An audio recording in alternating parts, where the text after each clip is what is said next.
سوال آپ کا؟ جی مجھے اپنے خواب کے بارے میں پوچھنا ہے مولانا مفتی صاحب سے. اچھا، خوابوں کا ابھی مرحلہ نہیں آیا وہ تو، لیکن پھر بھی آپ فرمائیے. جی فرمائیے، کیا خواب تھا آپ کا؟ اچھا، تو میں ان سے ڈائریکٹ بات نہیں کر سکتی؟ جی سن رہے ہیں آپ کی بات. اچھا، لیکن ابھی وہ جی بتائیے اپنا خواب بتائیے. اچھا، لیکن وہ ابھی کسی دوسرے ان سے فون پہ بات کر رہے ہیں نا؟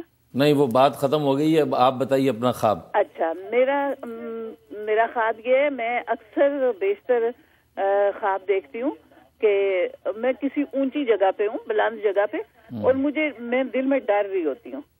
اچھا. کہ مطلب مجھے ایسے لگتا ہے کہ میں شاید گر نہ جاؤں، اور یہ اکثر بیشتر مجھے تقریباً 1 دن چھوڑ کے 2 دن چھوڑ کے مجھے یہ خواب آتا ہے، اور مجھے اس کی تعبیر پتہ کرنی ہے. اور ایک اور خواب میں دیکھتی ہوں، اور وہ بھی میں اکثر بیشتر دیکھتی ہوں کہ میں ایسے لگتا ہے کہ میں جہاز میں سفر کر رہی ہوں، یا میں تیار ہوں جہاز میں جانے کے لیے.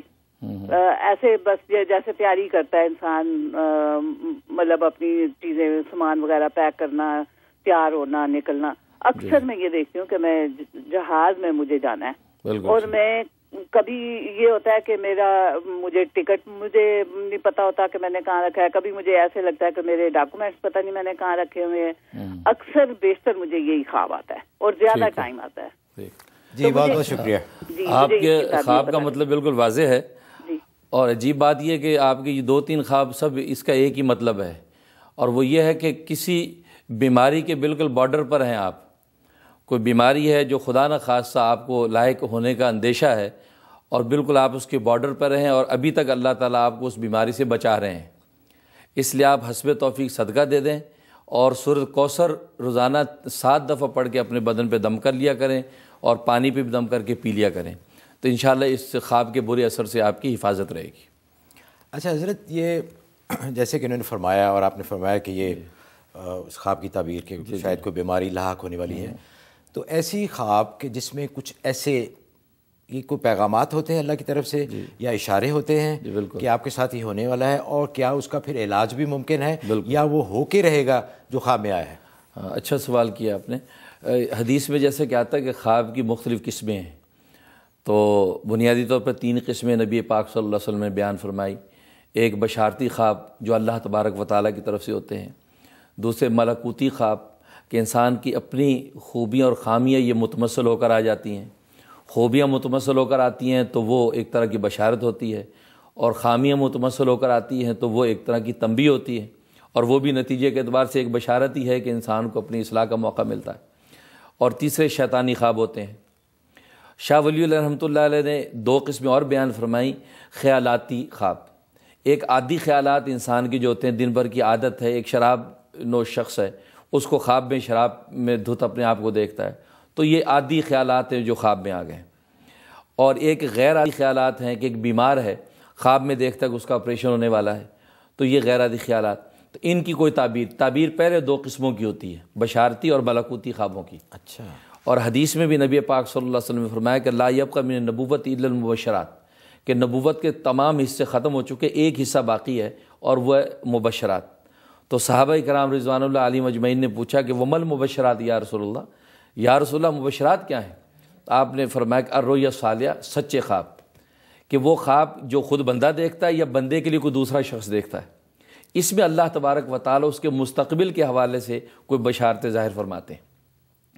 اس لیے کہ خواب کی حقیقت یہی ہے کہ نفس ناطقہ، انسانی جان جب بدن کے حجابات سے فرصت پاتی ہے تو یہ اپنے اوپر جو ہے وہ اضطراری موت سے پہلے اختیاری موت طاری کر لیتی ہے. جیسے سوتا آدمی ایک طرح کا مر گیا، تو عالم مثال کے ساتھ اس کا ایک رابطہ قائم ہو جاتا ہے، تو وہاں سے یہ فیض غیبی اس کے اوپر طاری ہوتا ہے اور تجلی الہی اس پر روشن ہوتی ہے.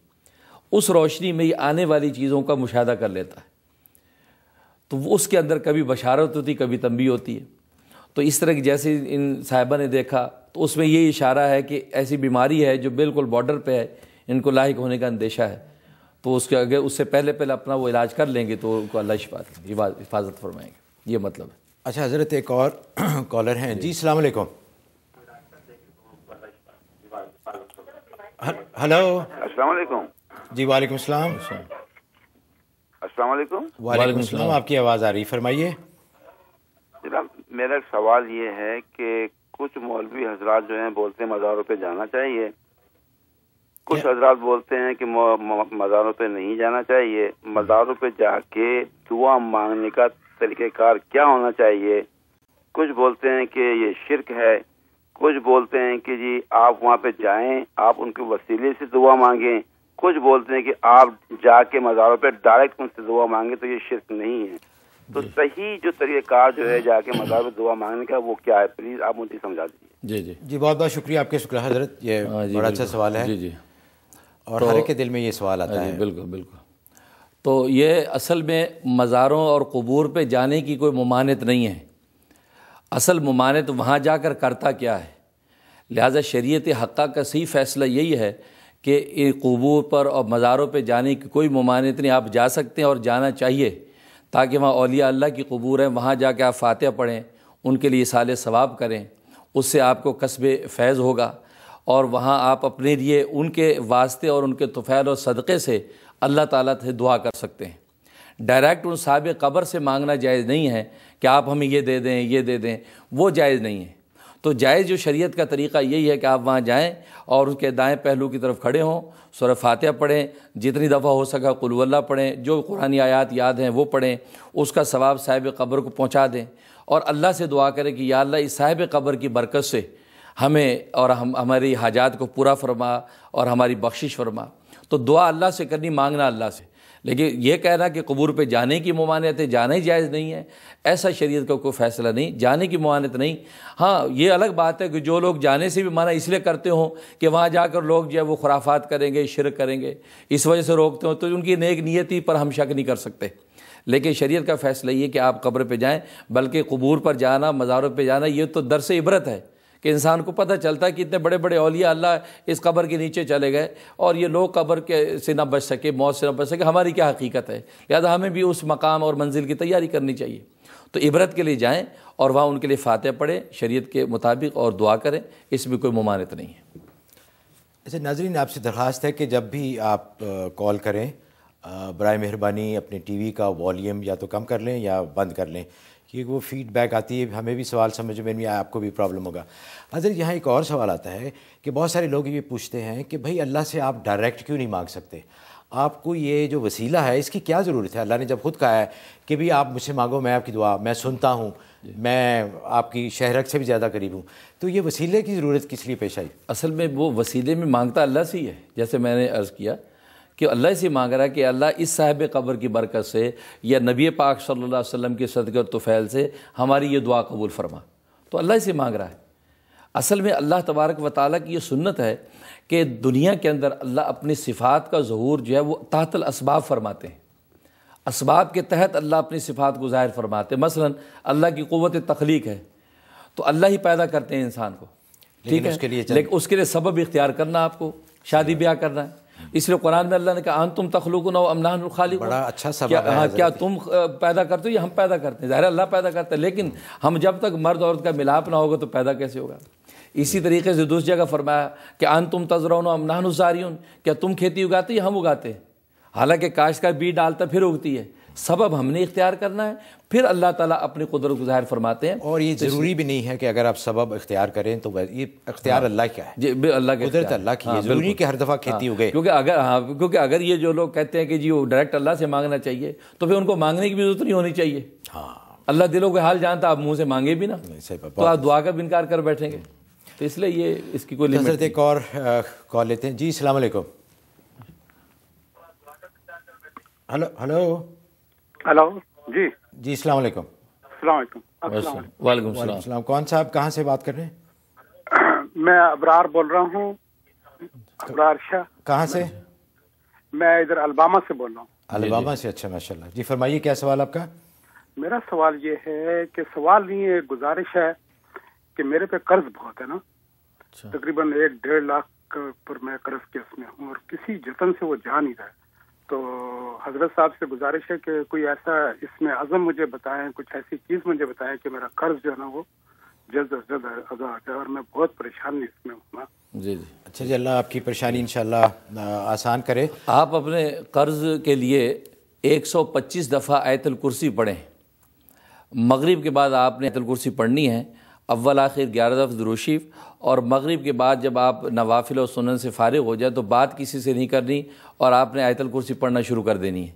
125 دفعہ آیت الکرسی 41 دن تک بلا ناغہ آپ نے پڑھنا ہے اور دعا کرتے رہنا ہے۔ اللہ تبارک و تعالیٰ غیب سے آپ کی مدد فرمائیں گے اور آپ کا قرض اتر جائے گا۔ اچھا حضرت، اس میں یقین کا کس حد تک عمل دخل ہے کہ آپ جب کوئی عمل کریں، کوئی دعا پڑھیں، تو اس وقت دل کی اور یقین کی حالت کیا ہونی چاہیے؟ میرے خیال میں، میرے ذاتی طور پہ، کہ بڑا ڈیپینڈ کرتا ہے کہ آپ کا یقین کیا ہے۔ بالکل صحیح۔ تو اس پر بالکل، کیونکہ ہمارا دین کی بنیاد ہی یقین ہے، ایمان و یقین پر ہی ہمارے دین کی بنیاد ہے، اور ایمان و یقین جتنا پختہ ہوتا ہے اللہ تبارک و تعالیٰ اسی اعتبار سے ثمر عطا فرماتے ہیں۔ یہی وجہ ہے کہ ہم اکثر لوگ، ہمارے مسلمان بھائی کہتے ہیں جی غیر مسلم تو نہ اللہ کو مانتے نہ رسول کو مانتے ہیں، لیکن یہ جو چاہے کر لیتے ہیں۔ اس کی وجہ یہ کہ اسباب پر ان کو ایسے یقین ہوتا ہے جیسا ہمیں رب اسباب پہ ہونا چاہیے تھا۔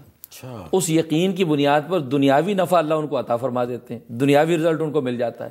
تو یقین بہت بڑا کام کرتا ہے۔ یہ ولنگ جو ہے پاور انسان کی بڑی بنیاد ہے، لیکن ہم اسی یقین سے اگر اللہ کو پکاریں تو اللہ تبارک و تعالی یقیناً ثمر عطا فرماتے ہیں۔ تو ناظرین، جو بھی حضرت آپ کو عمل ارشاد فرمائیں، میرا مشورہ ہے کہ پورے یقین کے ساتھ کیجیے گا، انشاءاللہ اس کے ثمرات آپ کو ضرور ملیں گے۔ وقت ہوا ہے ایک اور کمرشل بریک کا۔ بریک پہ جانے سے پہلے میں پھر شکریہ ادا کروں گا ہمارے جو سپانسرز ہیں، UBL click and remit, Pakistan بھیجنے کا آسان اور محفوظ ترین ذریعہ۔ جتنی دیر اس بریک میں لگے گی، اگر آپ پاکستان پیسے بھیجتے ہیں تو انشاءاللہ اس بریک کے دوران وہ پہنچ چکے ہوں گے۔ اور ہمارے دوسرے سپانسر ہیں ریکس فارمیسی، حلال وائٹامن بنا لیں۔ تو پھر بہت دلچسپ باتیں اور دلچسپ کالز کے ساتھ دوبارہ آپ کی خدمت میں حاضر ہوتے ہیں ایک چھوٹی سی بریک کے بعد۔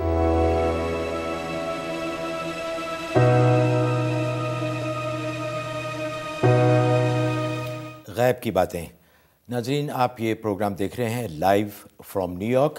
یہ اس سلسلے کا آج پہلا پروگرام ہے۔ ہم آپ کے بہت شکر گزار ہیں کہ آپ ہمارے ساتھ اپنی کالز کے ذریعے اس پروگرام میں شامل ہیں۔ ہمیں احساس ہے بہت لوگ کالز کر رہے ہیں، بہت سارے لوگوں کی کالز مل بھی نہیں۔